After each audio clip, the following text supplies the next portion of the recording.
Hi, it's Mrs. Michael, and today we're going to be doing another experiment. We're going to make a compass.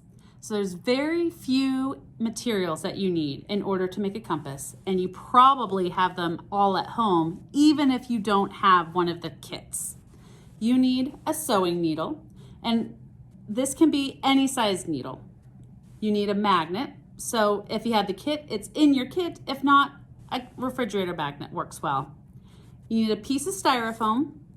It doesn't have to be a big piece. It just has to be able to fit into a cup. I have a cup with just about halfway full of water. You don't need more than about halfway full.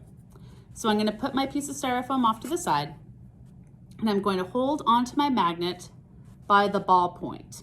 So the sharp point is sticking away. I'm going to take my magnet and I'm going to rub it across the needle in the same direction, kind of like you're petting it. You wouldn't pet a cat back and forth. You pet a cat in one direction.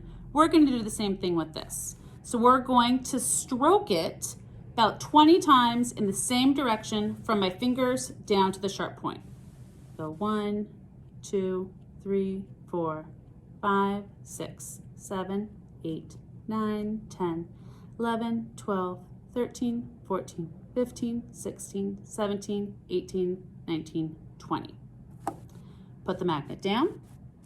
You take the piece of styrofoam and I'm going to push it in at a little bit of an angle. So it's not perfectly straight up and down, but it looks kind of like a slide. I'm going to place it in my cup of water and it's just going to float like a boat. Now that's fun just by itself. But now I'm going to take my magnet and I can guide my compass around purely using my magnet. How does that work?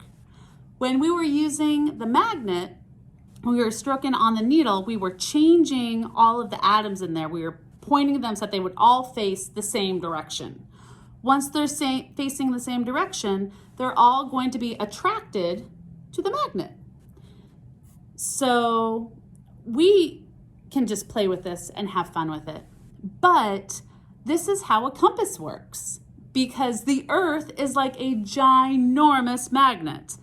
And so all of the compasses that we have are attracted to magnetic north at the North Pole. It's not actually at the same spot that we think of as the North Pole. Magnetic north is a little bit far away from it, but it's pretty close. So if you're camping or hiking and you have a compass, you can use the compass to help point you towards north. So in that way you don't get lost. So I heard Mr. Rios did one of these and I want to see how he enjoys it. Let's take a look. I just did this. This is amazing. Thank you so much to the Wiseburn Education Foundation for sponsoring the Fall Week of Science.